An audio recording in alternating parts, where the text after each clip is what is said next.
നമസ്കാരം, ഏവർക്കും info media കേരളത്തിലേക്ക് സ്വാഗതം. 60 വയസ്സ് കഴിഞ്ഞാൽ ഉറപ്പായ പെൻഷൻ വേണോ? സർക്കാർ ഗ്യാരണ്ടിയോടെ മാസം 5000 രൂപ വരെ ലഭിക്കുന്ന പദ്ധതി അറിയാമോ? സ്വകാര്യ ജോലിയിലോ കൂലി ജോലിയിലോ ഉള്ളവർക്ക് ഏറ്റവും ഉപകാരപ്പെടുന്ന ഒരു പെൻഷൻ സ്കീമാണ് ഇന്ന് പറയാൻ പോകുന്നത്. Atal pension Yojana APY. Atal pension Yojana എന്താണ്? കേന്ദ്ര സർക്കാർ ആരംഭിച്ച പെൻഷൻ പദ്ധതിയാണ്. അസംഘടിത മേഖലയിലെ തൊഴിലാളികളെ ലക്ഷ്യമിട്ടുള്ള പദ്ധതിയാണ്.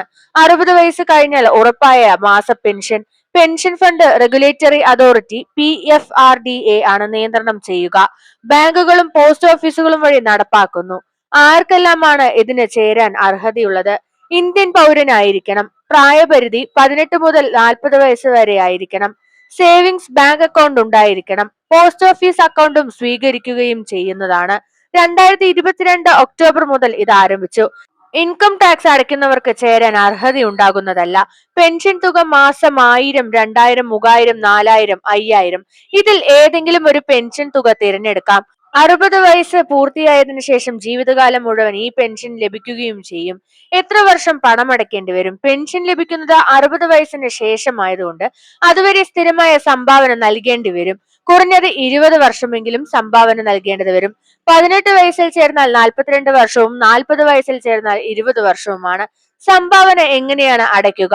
ബാങ്ക് അല്ലെങ്കിൽ പോസ്റ്റ് ഓഫീസിൽ അക്കൗണ്ടിൽ നിന്ന് ഓട്ടോ ഡെബിറ്റ് സംവിധാനത്തിലൂടെ മാസത്തിലൊരിക്കൽ അല്ലെങ്കിൽ ത്രൈമാസം, അർദ്ധവാർഷികം നിങ്ങൾക്ക് തിരഞ്ഞെടുക്കാം.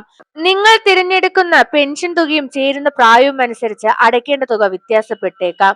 ഒരു ഉദാഹരണത്തിന് 18 വയസ്സിൽ APYയിൽ ചേരുന്ന ഒരാൾ 5000 പെൻഷൻ തിരഞ്ഞെടുക്കുന്നു. പ്രതിമാസം വളരെ ചെറിയ തുക മതിയാകും. പ്രായം കൂടുന്തോറും മാസ സംഭാവന കൂടും. അതിനാൽ വേഗം ചേരുന്നത് വലിയ ഗുണം ചെയ്യുന്നതായിരിക്കും. സർക്കാർ ഗ്യാരണ്ടി ഇതിൽ എന്താണ്? മാർക്കറ്റിലെ നിക്ഷേപ റിട്ടേൺ കുറഞ്ഞാൽ സർക്കാർ തന്നെ പെൻഷൻ തുക ഉറപ്പാക്കും. 1000 മുതൽ 5000 വരെ റിട്ടേൺ കൂടുതലായാൽ അതിന്റെ ഗുണം സബ്സ്ക്രൈബർക്കും ലഭിക്കുന്നതായിരിക്കും. സബ്സ്ക്രൈബർ മരിച്ചാൽ എന്ത് നടക്കും? സബ്സ്ക്രൈബർ മരിച്ചാൽ പെൻഷൻ ഭാര്യയ്ക്കോ ഭർത്താവിനോ ലഭിക്കുന്നതായിരിക്കും. സ്പൗസിന് അതേ പെൻഷൻ തുക സ്പൗസ് ജീവിക്കുന്നത് വരെ പെൻഷൻ തുടർന്നും ലഭിക്കുന്നതായിരിക്കും. കോർപ്പസ് തുക ആർക്ക് ലഭിക്കും? സബ്സ്ക്രൈബറും സ്പൗസും രണ്ടുപേരും മരിച്ചാൽ APY അക്കൗണ്ടിലെ ആകെ സഞ്ചിത തുക നോമിനിക്ക് നൽകും. കുടുംബ സുരക്ഷ ഉറപ്പാക്കുന്ന പ്രധാന സവിശേഷതയാണിത്. സർക്കാർ കോൺട്രിബ്യൂഷൻ എങ്ങനെയാണ് ഉണ്ടാവുക?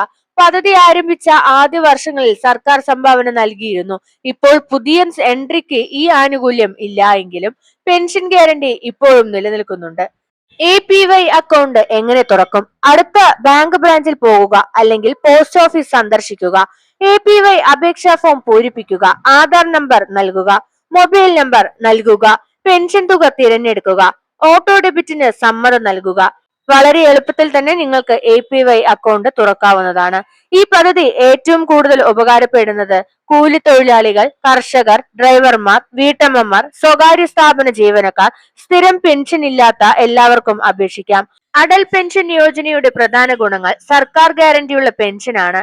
കുറഞ്ഞ സംഭാവനയും, സ്പൗസ് പെൻഷൻ നോമിനിക്ക് കോർപ്പസ് തുകയും, ദീർഘകാല സാമ്പത്തിക സുരക്ഷയാണ് ഉണ്ടാവുക. 60 വയസ്സ് കഴിഞ്ഞാൽ മറ്റാരെയും ആശ്രയിക്കാതെ ഉറപ്പായ മാസ വരുമാനം, അതാണ് അടൽ പെൻഷൻ യോജന. ഇന്ന് ചെറിയൊരു തീരുമാനം നാളെയുടെ വലിയ സുരക്ഷയാണ്. ഈ വിവരം ഉപകാരപ്പെട്ടെങ്കിൽ വീഡിയോ ലൈക്ക് ചെയ്യൂ. കുടുംബാംഗങ്ങൾക്കും സുഹൃത്തുക്കൾക്കും ഷെയർ ചെയ്യുക. സർക്കാർ പദ്ധതികളെ കുറിച്ച് കൃത്യമായ വിവരങ്ങൾക്കായി ചാനൽ സബ്സ്ക്രൈബ് ചെയ്ത് സപ്പോർട്ട് ചെയ്യുക. താങ്ക്